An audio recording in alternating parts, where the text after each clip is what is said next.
Good morning again.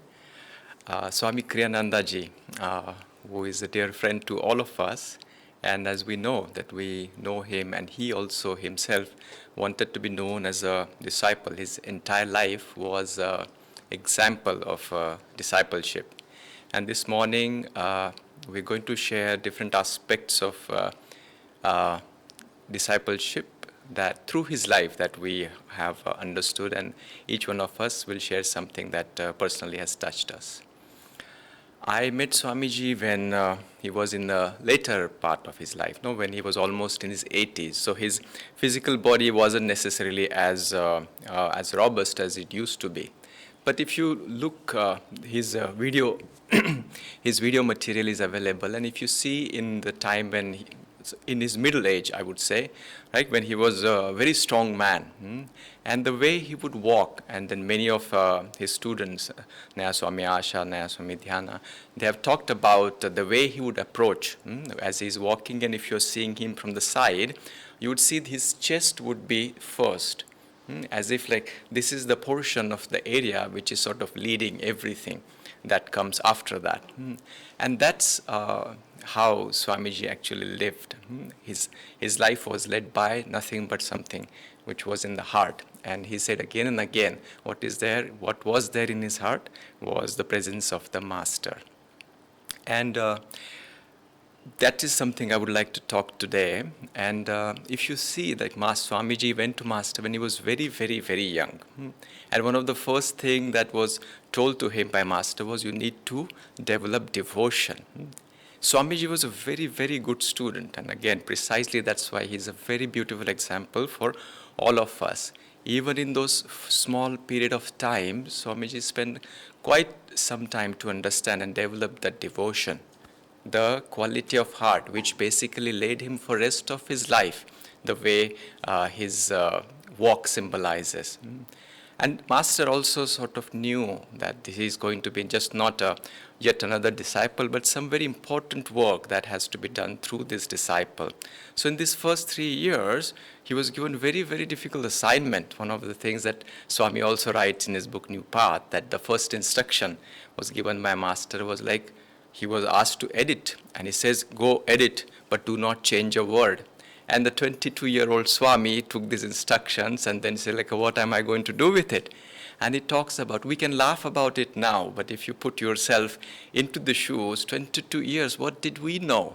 What did Swami know? He had no context about spirituality. He had never heard about yoga or anything. There was no internet then as well to talk about all those things. And here he is in the midst of nowhere, a strange-looking Swami from India, and he tells instructions like this, and now what do he has to do? But he fought that battle out, and he learned how to hear it. And in the later part of Swami's life, when he came and visited India, he went to Anandmoyi Ma, and she gave him a very big compliment or assurance in that sense. A very small portion of time he was there with Ma. But he was able to tune into her very beautifully. And then Ma actually acknowledged that, saying that many people are here, they're spending time for decades, but they are not able to yet touch what you touched in a small portion of time. And that is something Swami really, really got very early in his life. But you see, that is just half of the coin, or one side of the coin. The second half, which is I think what I want to touch more this morning, was he was able to, of course, tune into Master and what Master want, and he put entire faith into that. But the other half is like then he put his 100% effort, 100% courage to follow that inspiration, that guidance completely. And you see, like as Swami's life, if you study very carefully, it wasn't necessarily a very peaceful life in many ways. At this time, we try to sort of generalize him. Oh yes, Swami wrote 140 books, and then he composed 400 pieces of music. Big accomplishments, all of them. But throughout the life, it wasn't like one accomplishment after others, and then people are just clapping. No. He was doing something very simple.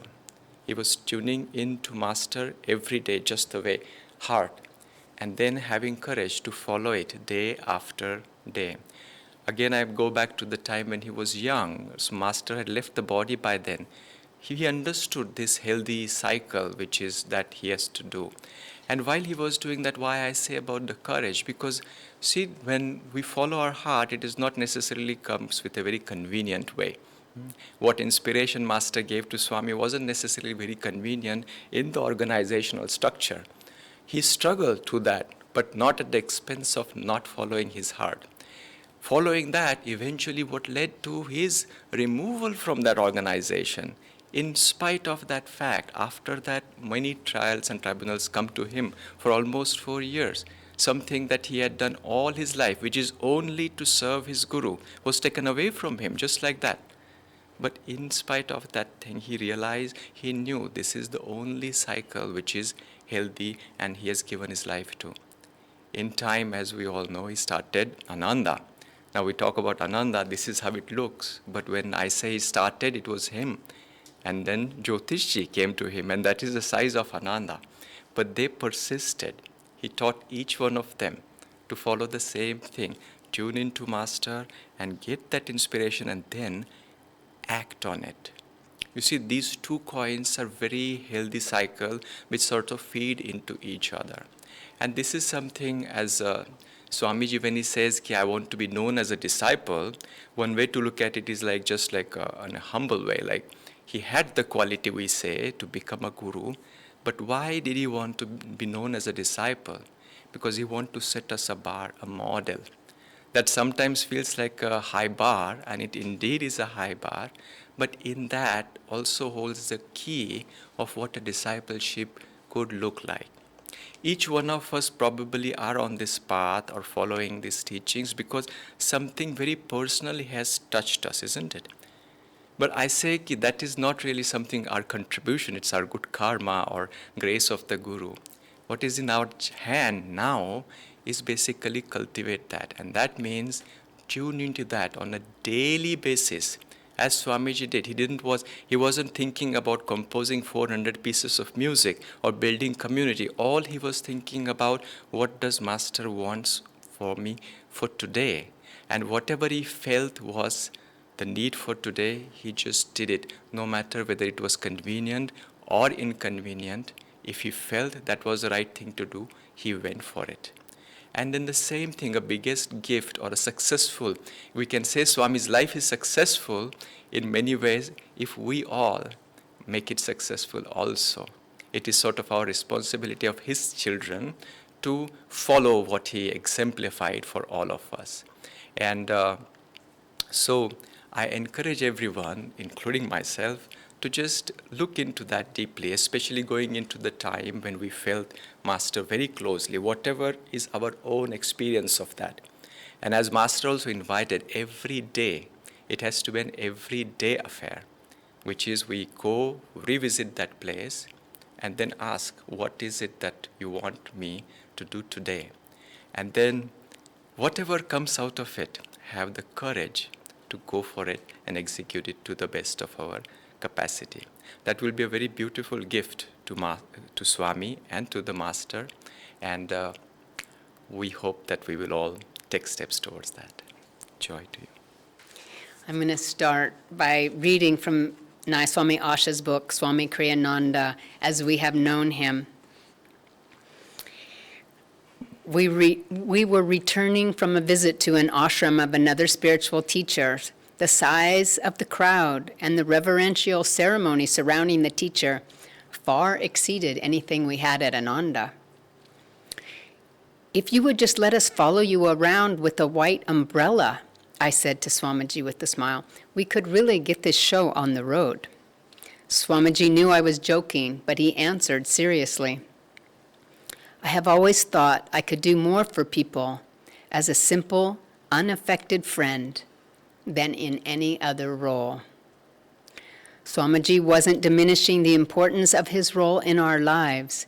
He was explaining how he carries it out. Master told me I would do more than teach. He said that I would be spiritually responsible for others. Most of you at Ananda have a link with me, and through me you are linked to Master. But when a devotee put too much emphasis on Swamiji's roles, he said, I may be the one you come to for guidance and perhaps for inspiration, but the power is God's and Guru's alone. Don't stop here, meaning himself. Go all the way to God. The aspect of Swamiji that I was going to speak about this morning is his unaffected friendship, his divine friendship to each of us. And I first thought of Jyotish knocking on Swamiji's door in San Francisco, and Swamiji opening the door saying, I'm doing a project, would you like to help? And just inviting Jyotish to come in and help. And I was remembering how Swamiji met, how Keshava met Swamiji in San Francisco, and how Swamiji said, why don't you come and visit us sometime? And I was just thinking with both of those, what an invitation to their souls. Why don't you come and see if this way of life can give you what you're looking for, can give you some joy, can give you some purpose. And the first time I met Swamiji was at the San Francisco airport. I was invited with a large group of devotees to go meet Swamiji as he was flying in from Italy. And I just remember he was so unaffected and so dear, and somebody introduced me to him, and he treated me just like he was treating all the other friends that he'd known for 20, 30 years, that were his close students. And he was, sort of laughing and joking and self-abasing and just so very dear. And I think Swami was like that to the very, very end with all devotees here in India as well. When I first came to Swamiji, I would say I was very selfish. And what Ananda gave me was the opportunity to gently move onto the spiritual path. And I think that's what Swami gave us, offering us as a friend, a way to explore our own spirituality at our own pace. At first I came because I just wanted some peace. I just wanted to learn meditation. And I had read Autobiography of a Yogi, so that was my first step. Then slowly I learned how to control my energy. Then I was asked to serve. And then I started going deeper into the teachings, reading, listening to Swamiji's music, learning to chant, going to classes, deepening my understanding of the spiritual path.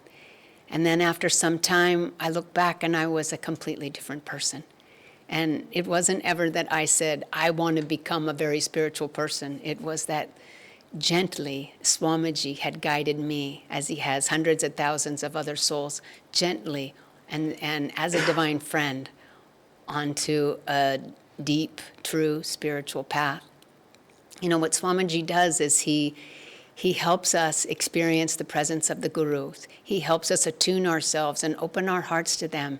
And then the gurus can come in and shower us with their love and expand our consciousness and give us energy. And that's what the gurus do. And then they transform us through that consciousness, through that love, through that energy into what they are. That's their job. And Swamiji always listened to the will of Master, will of his guru. And at 77 years old, very comfortably living in Assisi, Italy, building a beautiful spiritual community there, he heard the guidance of his guru, go to India. That early in the 2000s, people did not know Yogananda very well. They knew Ramakrishna, Vivekananda, Shirdi Sai Baba, Satya Sai Baba. They knew the major, popular, very well-known, beloved gurus, but Yogananda was not that well-known here. And he said, I want to make my guru known in the land of his birth. So at 77 and in poor health, he decided to move to India. And I remember that when we would have satsangs and people would come and Swami had never met them before, he would say, I recognize you. And he started saying it a lot. He started recognizing a lot of people, and we asked him about it. And he said, it's not like I've necessarily recognized their face. He said, but I recognize their consciousness. I recognize their energy. And so, from past lives, Swamiji would just be able to draw and recognize other disciples of this line of masters. One time at the Expanding Light in California at Ananda Village, the retreat center, there was a man who came, and after a weekend, and Swamiji happened to be there that weekend, and he told Swamiji, he said, I feel more love from you and the people in this community than I feel with my family, who I've known my whole life. And Swami just said, your family knows you and your life's experience is much better than I do. But I recognize the divine in you, the God in you, and I already love the God that's in you. And that's probably what you're feeling. And so when we come and we serve and we learn to meditate here at Ananda, so many of us have already embarked on what it feels like on this path when Swami's giving an invitation to our soul to come see if this is a better life, if this is an opportunity of deepening your experience. And just since this lockdown, we have had many Zoom meetings and connections with many of you. And what fills our heart with joy is, and I know it fills Swamiji's heart with joy, is to see how much grace is pouring through each of you as you take this time to suddenly put spirituality first. You know, there's no other choice. We can hardly go to work. We can hardly go shopping, do anything. But now meditation is coming first. Studying books is coming first. So many of you are helping the online Ananda Kriya online that the monastery is giving and serving others. So many people are being served during this lockdown. Many of us are serving more than we ever had served before. And I can feel Swamiji just flowing through us saying, share, share. So even though Swami can't reach everybody in India, he wants Master to reach. Through all of you, through all of us, people are being touched. Thousands more are being touched now. And one of the things Swamiji said is that it's not good enough to introduce people to Master. You have to bring them all the way to a state of bliss.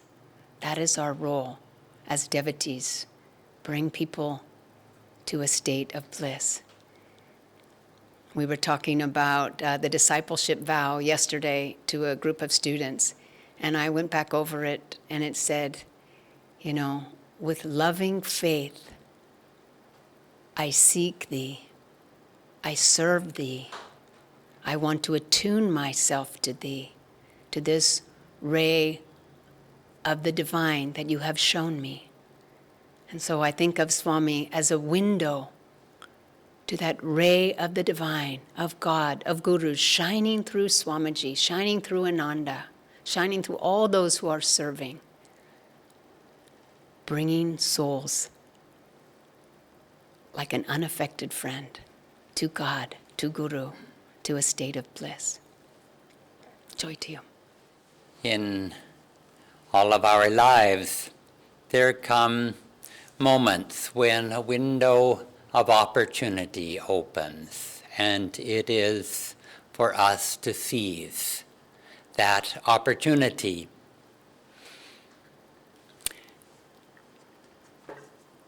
We were told about a Western woman who took initiation from Swami Shivananda of Rishikesh. And Swamiji told her, you should get up at 4:30 in the morning and do your spiritual practices. And so that day she set her alarm for the next morning, and then before the alarm went off, there was a knock at her door. And by the time she got up, nobody was there.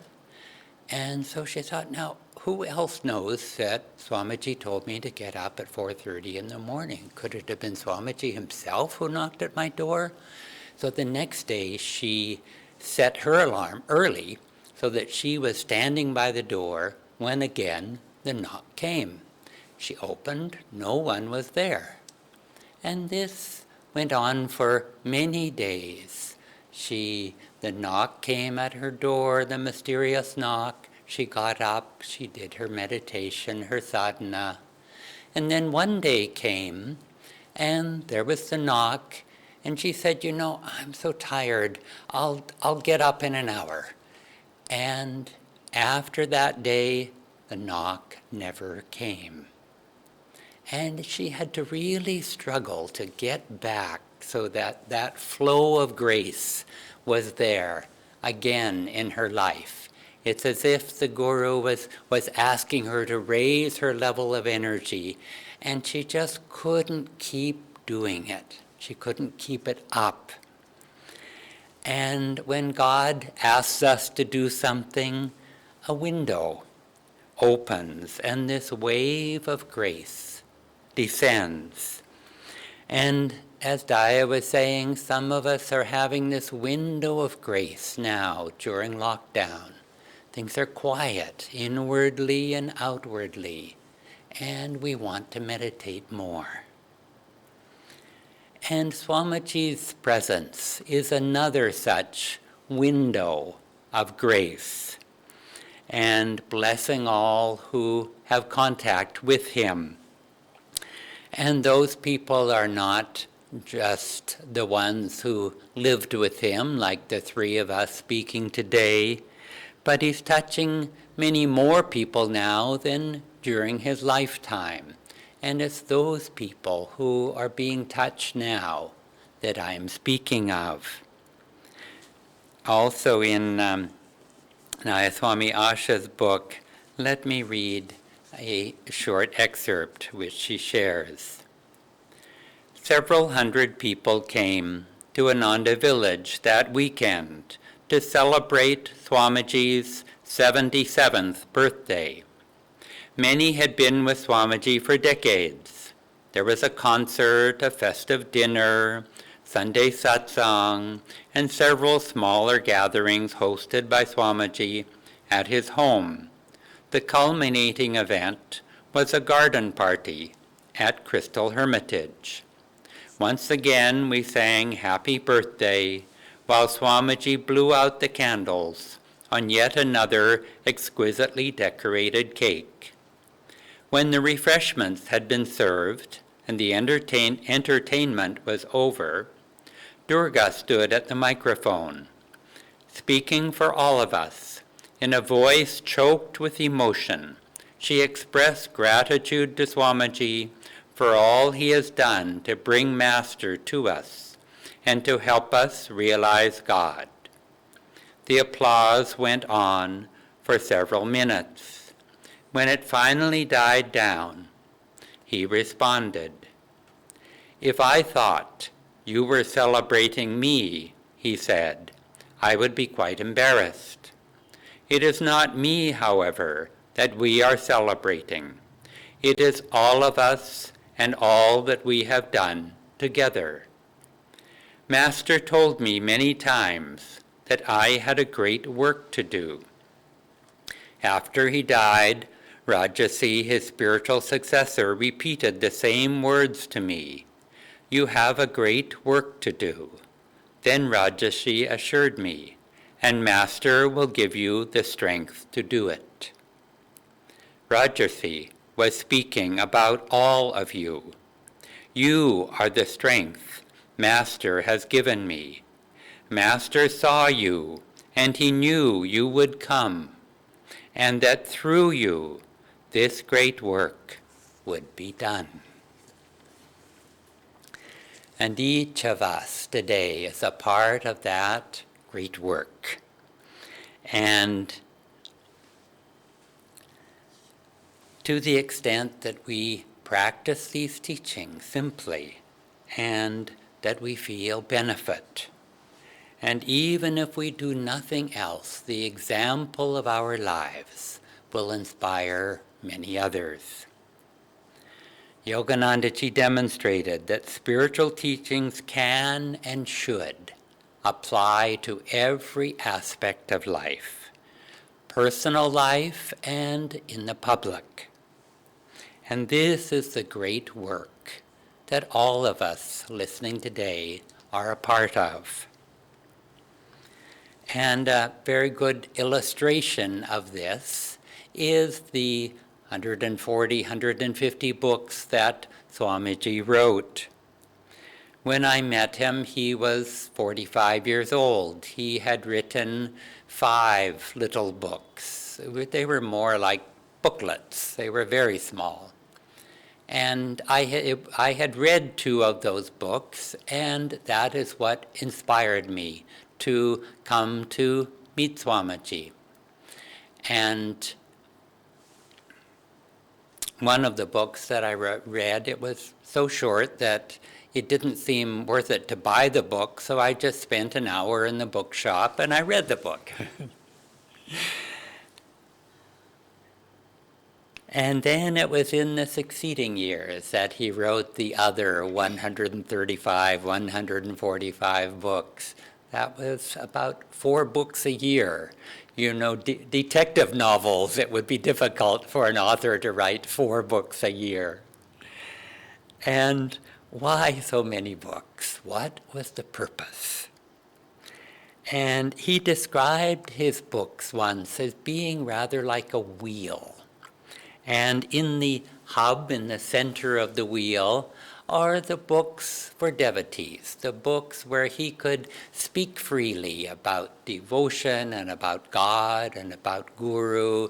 He could speak about truth, because that was where these books were centered. That was the vibration that they had, was the core of spiritual teachings. Books like The New Path, The Art and Science of Raja Yoga, of The Essence of Self-Realization, Conversations with Yogananda, and his editing of his guru's books, like The Essence of Self-Realization, of the Rubaiyat, of Revelations of Christ, and Whispers from Eternity. And in many ways, The New Path was his masterpiece, that he chose the best of the hundreds of pages of notes that he took, of stories and lessons that took place during his years living with Yogananda ji. And then he edited the book 50 times to make the language very polished and very crystal clear to read.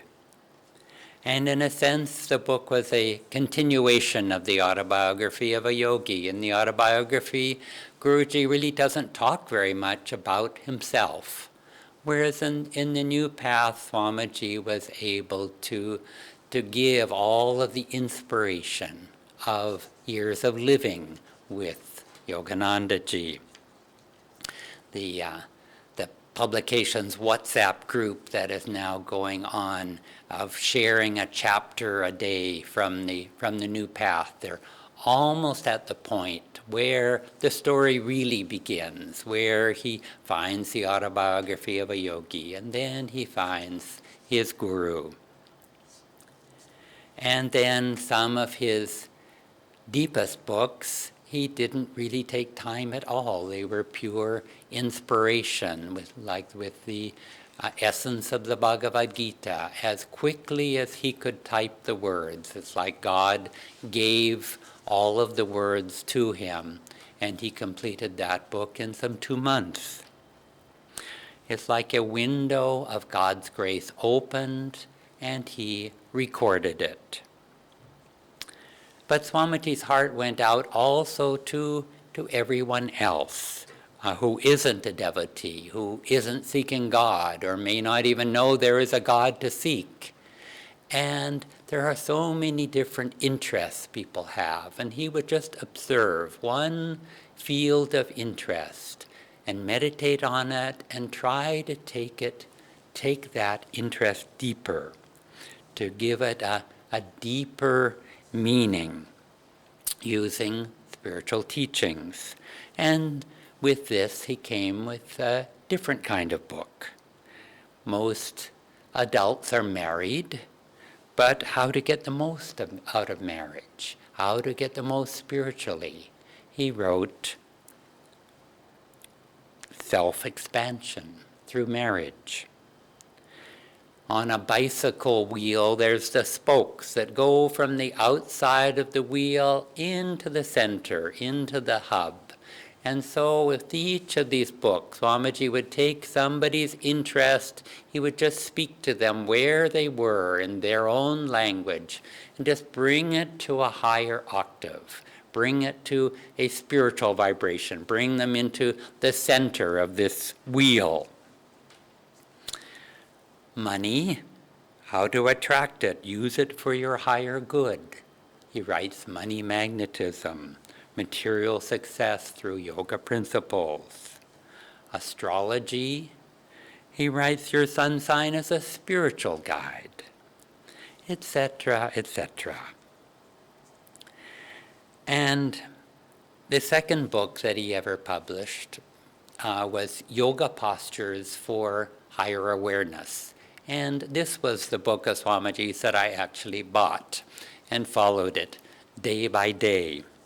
And not yoga for slim hips, not artistic yoga, not hot yoga, but yoga for higher awareness. And reading that book, my trust grew in him so much that I just felt when I heard that this same Kriyananda had founded a spiritual community, I wanted only to meet him and to go there.